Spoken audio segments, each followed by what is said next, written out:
Did you know that you can store the cargo cover inside some Audi models? Curious how to do so?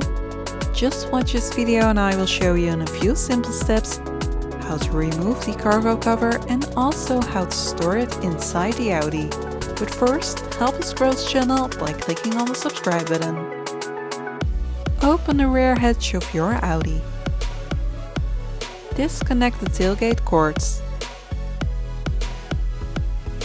Lift the cargo cover slightly up and then pull the cargo cover towards you. When you have released the cargo cover, you can simply lift the trunk floor up. In this space, you can place the cargo cover without it being visible or in the way. Thank you for watching this video and don't forget to click on the subscribe button to see more VAG Car Tutorials.